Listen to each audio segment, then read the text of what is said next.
ہم تو اس کی بات کرتے ہیں جس کی انگلی اٹھے اور چاند کے ٹکڑے ہو جائیں، اور سڑیاں کھجوراں اگا جان دائے، وہ پتھراں نو کلمے پڑھا جان دائے، قطرے کو سمندر ذرے کو ستارہ کرتے ہیں، کونین کو خم آ جاتا ہے جب زلف سنوارا کرتے ہیں۔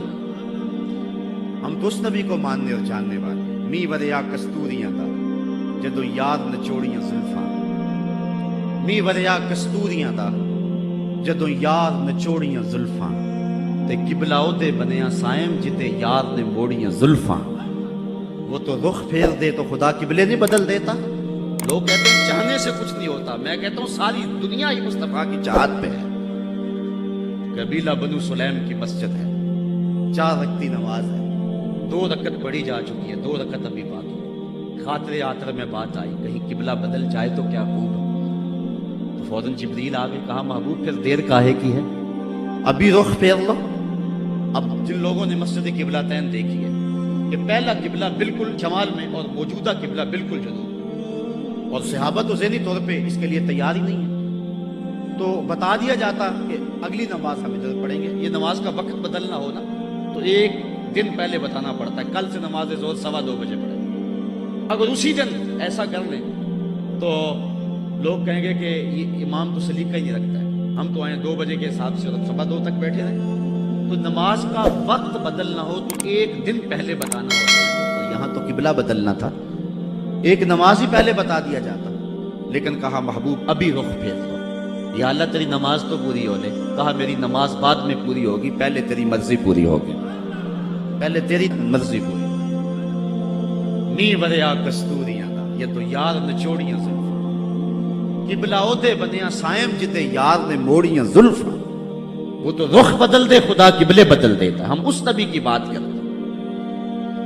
تو بات کر رہا تھا کہ ایمان جاننے کا نام نہیں ہے، ایمان ماننے کا نام ہے۔ یہ تصدیق بما جاء بہ النبی صلی اللہ علیہ وآلہ وسلم۔ ایمان کے بعد اب یہ بات بھی ذہن نشین کریں کہ اس دنیا پہ سب سے بڑی دولت مجھے اور آپ کو جو عطا کی گئی ہے وہ دولت ایمان ہے، سب سے بڑی دولت۔ اگر ایمان نہیں سب کچھ مل گیا، کچھ بھی نہیں، اور اگر کوئی چیز پاس نہیں ہے لیکن ایمان کی دولت موجود ہے تو یہ سب سے بڑا حسن اور سب سے بڑی بہار ہے۔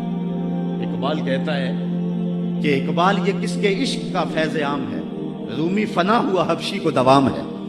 یہ وہ دولت تھی جس کے دم سے اجالے ہوئے، دنیا پر سب سے بڑی دولت جو حضرت انسان کو دی گئی ہے وہ دولت ایمان ہے، اور قیامت کے دن سب سے بڑی دولت جو حضرت انسان کو دی جائے گی وہ دیدار الہی ہوگا۔ تو یہ سب سے بڑی دولت، اور یہ محض اللہ کی کرم نوازی سے نصیب ہوگا۔ انسان کی زندگی کے اچھے اعمال بعض اوقات ایمان کے نصیب ہونے کا سبب بن جاتے ہیں، یہ کبھی کبھی ایسا ہوتا ہے لیکن ہوتی محض توفیق خدا۔ اس کی مثال جس طرح المجاشی فرزدق شاعر کا دادا حضور کی خدمت میں حاضر ہوتا ہے اور آقا کریم کی خدمت میں حاضر ہو کر کے اسلام کی دولت سے مالا مال ہوتا ہے، اور پھر عرض کرتا ہے حضور میں نے اپنے زمانہ جاہلیت میں 360 بچیوں کو زندہ درگور ہونے سے بچایا، تو کیا مجھے اس نیک عمل کا جو زمانہ جاہلیت میں نے کیا اس کا کوئی صلہ ملے گا؟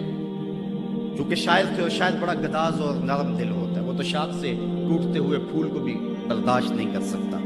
وہ کیا کہا تھا اقبال نے، دل نہیں شاعر کا ہے کیفیتوں کی رستخیز، کیا خبر تم کو درون سینہ کیا رکھتا ہوں میں، سچ اگر پوچھے تو افلا سے تخیل ہے وفا، دل میں ہر لہجہ نیا محشر بپا رکھتا ہوں میں، در غم دیگر بسوس و دیگر آرا ہم بسوس، گفت بد روشن حدیث گر توانی دار ہوش، کہہ گئے ہیں شاعری جزویز دس پیغمبری، ہاں سنا دے پڑھ کے ان کو پیغام سروش۔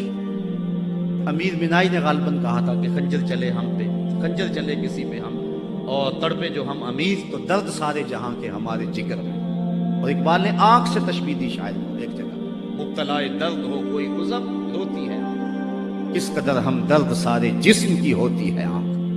تو جب کوئی ظالم باپ اپنی بیٹی کو زندہ درگور کرنے لگتا تو یہ کہتا کہ میں تڑپ گاپن اٹھنیاں دے کر کے اس بچی کی جان چھڑا لیتا۔ اس طرح میں نے 360 بچیوں کی جان چھڑائی، کیا زمانہ کفر میں کیے گئے میرے اس نیک عمل کی مجھے کوئی جزا ملے گی؟ تو حضور نے مسکرا کے فرمایا کہ تجھے اس کی جزا مل تو گئی ہے کہ اللہ نے تجھے ایمان عطا فرما دیا۔ تو کبھی ایسا ہوتا ہے، لیکن اگر ایمان نہیں ہے تو اعمال کی جزا نہیں ہے۔